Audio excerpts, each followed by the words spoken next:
We're here today with Adam Khaze, managing partner and founder of Solve Migration. Adam, welcome to this podcast. Thank you, Nina. Thank you for having me. It will be awesome to hear about your life ahead of a book launch, which is coming up in the next couple of months. When did you come to Australia and why? So I was about 8 months old when my parents in Iran decided that the Islamic regime was too dangerous and would not have opportunities for us. So me and my brother, who was nearly 2, they took us, paid a smuggler, and in 1986 we escaped from Iran. My family was originally from a city called Yazd, but at that time we were in another town called Nayshabur. My father had a glasses shop, so he was an optical technician. And I don't remember, but what I was told was basically they couldn't even tell anyone. They couldn't even tell their parents. So at that time, there was a common route for a lot of Baha'is that escaped. So there was a system of smuggling through Balochistan to Pakistan. And then in 1986, we went to Pakistan. We lived there for 2 years. And then in 1988, we were granted offshore protection refugee visas sponsored by my father's cousin in Perth. And we arrived in Perth, Western Australia in 1988 as permanent residents and refugees. And I was 3 at the time. From memory, looking back at some photos that Baha'is have posted on social media, there was a whole community of Baha'is in Pakistan at the time. What did you hear about that? Yeah, so at that time, the reason we had to escape was Baha'is were not, it was earlier in the revolution, the 80s, so the revolution was in 1979, and Baha'is were not allowed to apply for passports. So at that time, the regime's approach was that they wouldn't let them leave, and I think after that they allowed them passports. So that time they allowed them passports. So the only way was via a geographic escape. So that had to be from a border. And at that time, the United Nations in Pakistan had a system. So pretty much all Baha'is who escaped from Iran, all Baha'is that I'm aware, went through the Pakistan route and had to settle in Pakistan. Some of them stayed. Some of them went to other countries. My uncle, my father's brother, who I believe left earlier, went to America. Other people went to Europe, Canada, and a lot went to Australia. So there was a big community in Pakistan of Baha'is who were essentially waiting for a third country to take them on. So obviously I don't remember, I was quite young. But from the photos and the stories I hear from my parents and relatives, it was a good community. There wasn't much resources. We had one scooter with 4 of us on there to get around. I got typhoid while I was there, but it was a good community, and everyone looked out for each other. And then you went to Perth. Australia at the time, from memory, had a special assistance visa for Baha'is escaping persecution in Iran. Do you remember stories from your family, parents, relatives and friends? What kind of assistance did they have in the late 1980s in Perth, in Australia? Yeah, Australia, it's still today, I think has one of the leading resettlement services. So it's through the DSS, I believe Department of Social Services. So they obviously provide the ticket to get there. We provided accommodation, and obviously Centrelink assistance. So we were provided a house, and my father took up the exam and became a taxi driver. And once he had that, obviously we were settled. So you provide the same social welfare that Australians get, which is until the point that you can start working, you've got enough income to live off. You can't have a grandeur life. But it's a good resettlement program, and still today it's got a good resettlement program, and it definitely pays back. So a lot of those children have become doctors, dentists, engineers, business owners, and they basically paid back to the economy as well as the social systems what Australia gave to them. So it's definitely a good system that works. They invest in resettlement, and it worked for us. And your earliest memories do come from Perth. This is where you grew up. This is where your earliest sort of childhood memories probably emanate from. When you started school, you pretty much spoke only one language. How was that adaptation for you Yeah, one at thing I primary do school? remember, I remember not being able to speak English because obviously my parents couldn't speak very good English. Um, so we didn't go to childcare for much anyway. So by the time it took, so I started school at the age of 6 or 7, very limited English, but at that age you adapt pretty quickly. So by 8 or 9, you end up being fluent and having an Australian accent. So it was a small transition, but because Perth was a very strong migrant community, we weren't the only ones that couldn't speak English. So there was a big community of people from different countries speaking to each other in very broken English. So yeah, it worked. Yeah. Baha'i community also had a school for Baha'i children. Is that correct? Yes, yeah, they had Baha'i classes as well, which they still have today. Yeah. And going through that education, you hit teenage years. What were some of the main challenges for a young migrant teenager living in the 90s in Western Australia?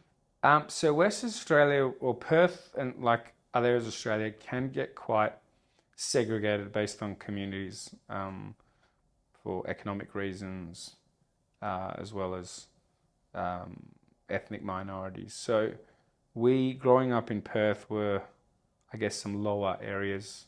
You know, there were a lot of migrants that came with money, and they would move to what they call in Perth the western suburbs, and it was more of a higher socioeconomic class. Whilst a lot of the people like us, where the only job really was everyone was a taxi driver or a tradesperson at that time,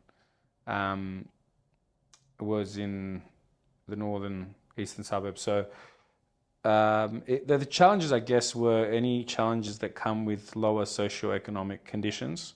The good thing about Australia's public education system is no matter where you are, it's standardised. So even though you may not have the best facilities, you're not going to necessarily become a captain on a boat or the leader of a football team. You do have the resources there for people that do want to learn. And they can become captain on a boat and leader of a football team. So opportunity is equal Opportunity for is everyone. equal for everyone. So for us, education was very, very important. So I believe that went through or fed through our system of learning. So there were some social issues coming from a different ethnic background, as well as trying to understand Australia's drinking culture and different values, growing up with different values. But because, once again, Australia is so diverse, you're not the only ones, and you just kind of navigate your way through. And I graduated high school, went to university, done multiple degrees, and yeah, have very little regrets. In the forthcoming book on Australia's migration and your experiences as a migration agent and later a migration lawyer, you've encountered similar diversity. What were some of the main challenges that you saw in people's stories when they first came to you? The biggest challenge I find, frankly, in Australia is poor advice. Poor advice that they receive from their social or from their communities. Poor advice they receive from the government directly is immigration advice I'm talking about. Poor advice from other migration lawyers or other migration agents. And it's not necessarily that they were lied to, but it's complacency. A complacent interpretation of the law, not looking out necessarily for their best interests. And in a lot of time, advisors may be biased in their advice. So instead of providing the advice, they provide the advice that suits them, whether it's that it makes them more money or whether they know that there could be an option for the applicant, however, it's too much work or they don't want to take it on, and at the same time, they don't want to pass it on to someone else. So when we see people, it's not that their advisor didn't know that option. They weren't told. And then later they become defensive. So one of the things we do at Solve Migration is we go through everything. So we go through every single option. Because we have the resources, we have the team. We outline even grandeur large options that can sound ridiculous. Because at that time, even though that option may sound illogical, expensive, later on, depending on their circumstance, they might go, well, actually, what if we did that thing you first spoke about? So we might say, look, you can, for example, we would have a client who's had a visa refused and they're on the bridging visa A. Now their lawyer will say, sorry, you're section 48 barred. Therefore, you cannot lodge another application because their circumstances change. So they've lodged a student visa. That student visa has been rejected and it's 2 years into the appeal. But the person doesn't want to study. But the agent they've spoken to has an agreement with a college and they're making commission from the person studying. Now, that agent or lawyer hasn't lied to them because they are correct. You cannot lodge another visa onshore because the person is section 48 barred. But one option, and we actually get this exact same scenario a lot, unfortunately, is we can look at the applicant and they go, well, your circumstances have changed. You now have a job. Why don't you just get a bridging visa B, go offshore, whether you're going for holiday anyway, because you can travel, or whether you just go for a trip for 1 day, lodge that new application, come back, and then you can be granted that new application in Australia. Now, once again, their previous advisor didn't advise them that. They haven't necessarily done anything wrong because you don't have to know every single path. I believe that most advisors know that option. But once again, they're thinking, okay, what if that gets rejected again? How do I explain to the client? And it's like, well, your transparency. So you advise a client, you go, you can do this. It is not 100%. But the benefit of doing this is if it's approved, we can withdraw that appeal and you will have eligibility to PR within 2 years. So we can withdraw that whole appeal because even if you win that appeal, you're just getting another student visa where you're going to have to do this anyway. And in most cases, it works. And they do that new option. Whilst, unfortunately, I've seen other people that have come and seen us after they've waited the 2 years for the appeal. They've lost the appeal and they've come to us. And we've looked at them and go, you've been here for 2 years. You've been working for a sponsor. They've told you multiple times they can sponsor you.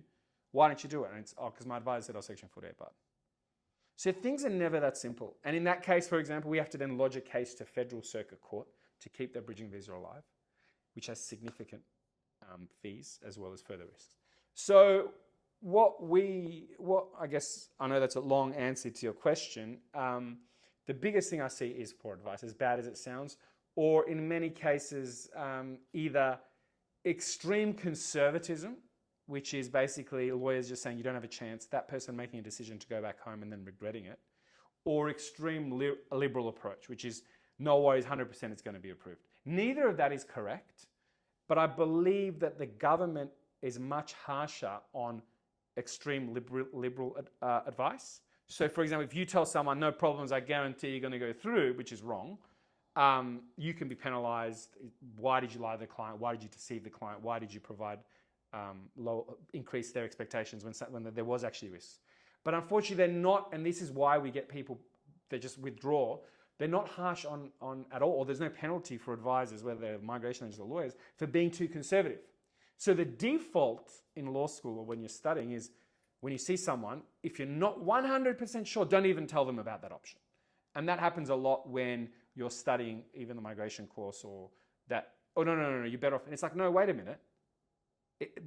Being conservative is a form of lying as well, because you should advise. Now, you can tell the client, look, I'm not comfortable doing this. I don't believe you should go offshore. I think it's a bit of a loophole. But just blanketly telling a client, no, you don't have a chance, to me is just as bad as telling a client you've got a 100% chance when you don't. Because being conservative for selfish reasons is still unethical because you're not doing it for the correct reason. And I think that's where the biggest issue faces. And that's something I plan with my staff and our team and our partners that we challenge on a daily basis, where we've managed to convince applicants they were the correct way and we've been right. And then sometimes they'll get another lawyer who almost takes a personal attack because they don't like being called out. And just to put in context, Adam Khaze has, over the last 15 years, seen more than 20,000 cases in So his matters. practice. Some of them are from the same people, but we've had over 26,000 matters. That's actually like you can go on our CRM and there's 26 or 28,000, I think now, files, whether they be sponsors, applicants, multiple cases. Yeah. One of the most interesting parts is actually assisting refugee communities and marginalized communities from LGBTQI plus persons from the Middle East to Baha'i refugees from Iran. How is it, Adam, when you have applicants such as your own family in 1988, you have a lot of Baha'i refugees. How does it feel helping them? Look, I think the biggest thing when you're in law is looking at everything from a neutral approach. So I don't have an approach that I should help someone because they necessarily follow my views. So we have Catholic refugees from Pakistan we've helped. We've helped Shia refugees. We've helped Sunni refugees. We've helped people from Israel. We look at every case on the best interests of that person.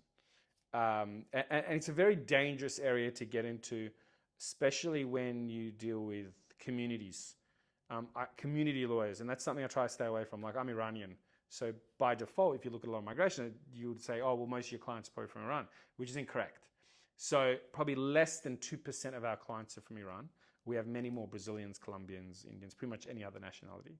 And that's because although we have the language support in our firm, we have people from all different nationalities, we look at everything objectively.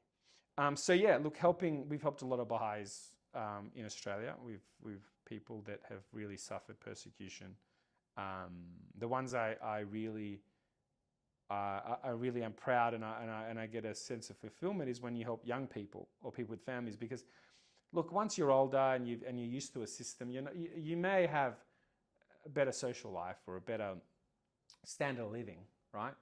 But you're not going to migrate to a country in 40 or 50 and necessarily be able to have a much different life, right? It's when people have kids that are in their early teens and you see them, and we had one family that that I didn't think they have a chance, managed to bring them here on a tourist visa, which I said that they would basically be impossible. Sometimes, and that's where you sometimes think there's some divine intervention. And then once they were here, we managed to get a refugee visa on the basis of persecution, mostly because of education, because Baha'is aren't allowed to study university. And the oldest son after a few years, I saw in the newspaper, who when he migrated here, I think it was in his early teens, was the top of HSC in a certain subject, in maths, I believe it was, and he got into engineering or one other science field, and he was, and seeing that coming from a non-English speaking background, where the stories I heard, which you have to really go deep in the stories, was the person was basically, because it's a extreme ideology in Iran, was basically on a daily basis bullied and discriminated by the teachers, where teachers would call out Baha'i children and tell them that they are dirty or they're Zionist spies or they shouldn't be played with, and that kind of thing. So, yeah, those things are great. Also, we had another applicant, wasn't a Baha'i, he was a Palestinian refugee from his grandfather had left the region, whether you want to call it Palestine, Israel, whatever it was at the time, to go to Saudi Arabia. Married a Saudi woman, had children, which was his father. His father then again married a Saudi woman. So technically speaking, I think that makes him 75% Saudi. And still, he could not get Saudi citizenship. So for 3 generations, they had an Egyptian travel document that didn't even allow them to travel to Egypt. The document I remember seeing said, it was from Egypt, so it wasn't a passport, it was a travel document. This document is not valid for travel entry into Egypt. Because what a paradox. It is, and I think that's where a lot of people, the frustration is with this situation, how the Palestinian refugees are a political football for the whole Arab region, where they're like, well, we don't want you here.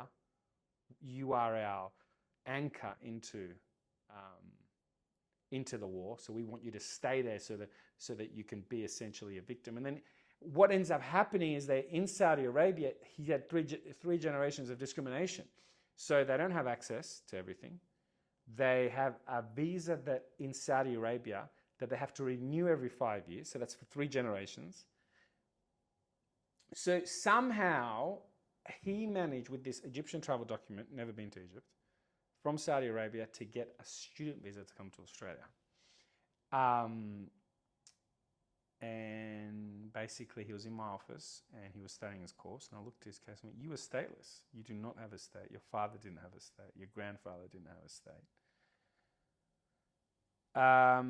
So we applied for a refugee visa based on 2 factors. One, for being a stateless person. He couldn't even enter any other country. Second was the fact that he didn't have rights in Saudi Arabia. So he was essentially had the same rights as a student visa holder. And by the time we'd lodged it, I remember his visa had expired. He couldn't even renew. So he didn't actually have a country. Kind of like that movie with Tom Hanks, The Terminal. Yeah. Mm-hmm. And we helped him. We had a real long, I think it took a year or 2, and then we had an interview, and I remember he got the permanent residency, and within a year he was an Australian citizen. That is absolutely incredible. And that is he had a state for the first time. It took 1 year from residency to become an Australian citizen, when over 50 years their family couldn't become citizens. He was 30, so for 30 years his life couldn't, but it took him 1 year from the time that Australia recognised him as a permanent resident to him becoming an Australian citizen. What a life-changing story. And that is something that I'm proud every day of Australia, of something that their system, their non-discriminatory system, and it's something that we should all be proud of. So with over 20 years of experience of working in this field, there is finally a book coming out. Tell me, how did this idea come to fruition? And why did you decide to write a book about it? I remember we were having a chat, and it was basically, a lot of the time we sit around and talk to friends or staff, new staff, because our team is very diverse. We've got not only from different countries, we've got people that have been with us for over 10 years and new grads that have only been with us for a year. So a lot of the times we share stories of what it used to be like. And a lot of the time we sit there and tell stories, and we make a joke with my friend Marcus. He says, you've got to make a Netflix documentary, because this is literally like a movie. And I always thought that some of these cases are so bizarre. Some of them are very heartwarming. But it needs to be written down. You know what I mean? It needs to be written down. So went through the files and we found so many cases, and it was actually easier. And at that time we were having a discussion about, we should write this down. And I haven't written anything for so long. But after going through it and just going through all the submissions of the work, it was actually easier. It just came naturally. And then initially it was going to be quite just a factual summary of cases. And then in that process, it started becoming a real personal story. About my story, and then my life in Australia, the challenges, and how that tied into the empathy tied into the business approach towards clients to obtain outcomes. And then that is where I believe the book added a very narrative focus. A lot of the names and some of the information was changed to provide more of a fluid reading for the common person. You don't have to be a lawyer to understand the book. And we're really excited to launch it, to provide people an understanding of what migrants have to go through, the bureaucratic red tape, but also the ending and the feat that you feel that you've accomplished or the client has accomplished. Because at the end of the day, I'm just driving the car, It's the client who's giving me the directions. I'm just giving the directions, the client was driving the car. Well, we hope that you will also equally enjoy the book. It's in production at the moment. It will be available by the end of this year. Adam Khaze, thank you very much for your insights, for sharing your personal story, for being honest about the challenges which have led you to this point. And lastly, if you had one piece of advice for a new migration lawyer, just graduated, full of hope for the future, what would that be? Follow your gut feeling. Anything is possible. A lot of the time you will learn more from your clients than your clients will learn from you. It's good to take advice from senior people, but when I first started out, it was me that followed my gut and said, why? Question everything. Why can't we do this? And as absurd as the solution sounds, put it on paper, draw out a process map, give it to your client, advise them of the risks. And if you are successful, it would open up opportunities for you.